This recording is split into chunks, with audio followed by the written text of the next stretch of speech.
আসসালামু আলাইকুম রহমতুল্লাহি বারাকাতুহু। উচ্চ বেতনে চাকরি কানাডিয়ান হাই কমিশনে আবেদন করুন দ্রুতই।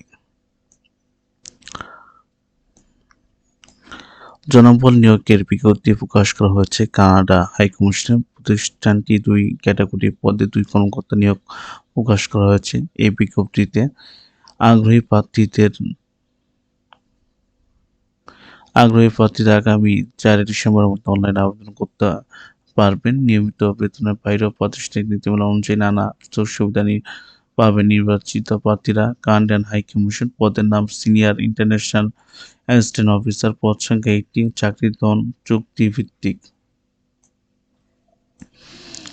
বাৎসরিক ৩৫,৩৫,০০০ টাকা মানে বাৎসরিক আপনি পাবেন।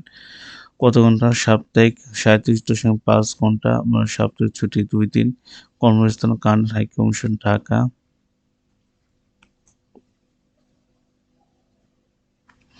আবেদনের যোগ্যতা: স্বীকৃত বিশ্ববিদ্যালয় থেকে যে কোনো বিষয়ে স্নাতক ডিগ্রি থাকতে হবে।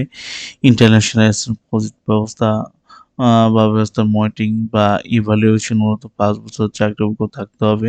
কোনো প্রতিষ্ঠান সুপারভাইজার পদে ন্যূনতম ২ বছর চাকরির অভিজ্ঞতা থাকতে হবে।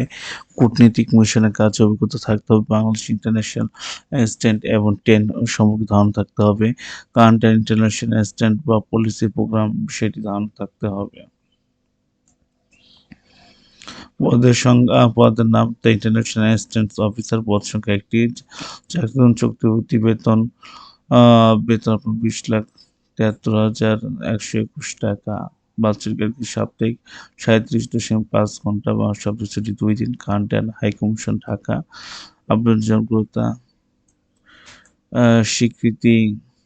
স্বীকৃতি অন্য বিশ্ববিদ্যালয় থেকে যে কোনো বিশ্ববিদ্যালয়ে স্নাতক ডিগ্রি থাকতে হবে। ইন্টারন্যাশনাল অ্যাসিস্ট্যান্ট বা প্রজেক্টস ব্যবস্থাপনা মনিটরিং বা ইভ্যালুয়েশন ন্যূনতম ৩ বছর চাকরি অভিজ্ঞতা থাকতে হবে। বাংলাদেশ রোহিঙ্গা রিফিউজি রেসপন্স বা হিউম্যানিটি রেসপন্স অভিজ্ঞতা থাকতে হবে। বাংলাদেশ ইন্টারন্যাশনাল অ্যাসিস্ট্যান্ট 10 বিষয়ে ধারণা থাকতে হবে। কোনো কূটনীতিক মিশন কাজে অভিজ্ঞতা থাকতে হবে। Canada international assistant policy programme বিষয়ে ধারণা থাকতে হবে। চট্টগ্রাম অঞ্চল অথবা রোহিঙ্গা ভাষা জানতে হবে। আগামী ৪ ডিসেম্বর ২০২৪ কাজের ক্ষেত্রে আবেদন বিষয়ে বিস্তারিত এখানে ক্লিক করবেন আপনারা।